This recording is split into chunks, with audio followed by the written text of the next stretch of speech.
नमस्ते सबैजनालाई। आज चाहिँ म बिहान उठेर मेरो मम्मीको छेउमा गएर बसेँ होइन। त्यहाँदेखि चाहिँ गफ गर्दा गर्दै मम्मीको अचानक कस्तो पेटमा दर्द भयो अपरेसन गरेको ठाउँमा।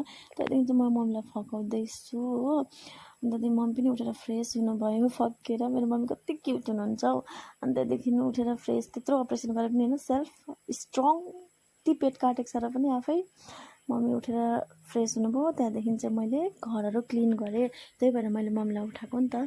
रुम क्लिन गरेँ, पोचा लगाएँ। मकै पनि एक साइडमा गरेको थिएँ तर कुखुराले हेर्नु न बार बार छरिदिएको। आँगन पनि बढारेर सफा। गाईलाई पनि घाँस हालिदिएँ। गाईलाई घाँस हालिदिइसकेपछि उसको बच्चाले हेर्दैछ। त्यहाँदेखि मेरो काम लिची टिप्ने। लिची टिप्नु गएँ। यहाँ लिची टिप्नु जाँदाखेरि चाहिँ तल पनि थियो माथि पनि थियो तर तलभन्दा बेसी माथि चाहिँ रातो रातो थियो क्या। तपाईँहरू देख्न सक्नुहुन्छ होला। त्यहाँदेखि चाहिँ तलको पनि मतलब जुन रातो थियो त्यो पनि टिपेँ अलिक ठुल्ठुलो खाले। त्यहाँदेखि चाहिँ माथिको पनि तपाईँको टिप्नु गयो तर त्यो दुईवटा रातो टिप्नु खोजेको त भेट्नै सकिनँ हो। त्यहाँदेखि मलाई कस्तो रिस उठ्यो नि त। त्यहाँदेखि ला भनेर सानो टिपेँ। त्यो टिपेर पनि चित्त बुझायो तर अहिले एकछिनमा चाहिँ सबै लिची टिपेको छु।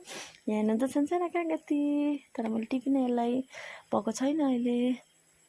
त्यहाँदेखि यसले चाहिँ मलाई बार बार पछाडिबाट तानेको थियो नि त। त्यसकै छेउमा लिची टिप्दै थिएँ नि त म। त्यहाँदेखि मैले यसलाई भने कुन्नु मुन्नु पुन्टु पुन्टु तँ पनि लिची खाने भनेको त मलाई उयो गरेँ। अन्त मैले लु खा न त भनेर दिएको त लिचीलाई त चाट्यो पो यसले त मिठो गरे। त्यसको आमा चाहिँ उपर घाँस खाइरहेको छ। पुन्टुले चाहिँ खायो। त्यहाँदेखि चाहिँ लिची पनि टिपेर फिनिस देख्न सक्नुहुन्छ। निम्बु पनि ठुल्ठुलो हुँदैछ। लौका पनि टिपेर ल्यायौँ। यो मकै चाहिँ बार छर्दो रहेछ। यति घर सफा पनि नभउँदा राख्दा पनि नभएको। त्यहाँदेखि चाहिँ मलाई काम दियो फेरि जा पछाडि गएर अनारस हेरेर आइज पाएको छ कि छैन भनेर। अनि मैले पनि हुन्छ भनेर म पनि आएँ। आउँदाखेरि चाहिँ अनारस त लास्टमा काँचै रहेछ। के गर्नु त मेरो पास छोड काँचै रहेछ। अहिले गएर भन्छु भने नि त। त्यहाँदेखि चाहिँ बाहिर उता मतलब पछाडिको हाम्रो बारी हेरेको त आमाम धान त कस्तो दामी हरियो भएर आएछ क्या। खुसी लागेको नि। अब योपालि चाहिँ धान मजाले फल्ने रहेछ भनेर यसलाई चाहिँ बर्खे धान भन्छ नि त। मतलब रोप्ने टाइममा फलिसकेको हुन्छ यो चाहिँ। अनि त्यहाँदेखि तपाईँहरू देख्न सक्नुहुन्छ पुरा कस्तो दामी भइरहेको छ।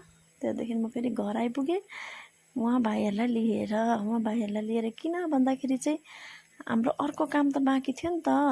अब हाम्रो ठुल्दिदीको बारी यो हाम्रो मेरो सानोदेखि खेल्ने गाउँ भनौँ न यो दिदीकोमा।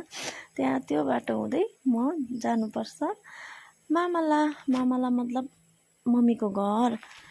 मेरो मम्मी र आन्टी मात्रै हुनुहुन्छ नि त। मम्मी मतलब मम्मीहरूको बाबा पनि हुनुहुन्न।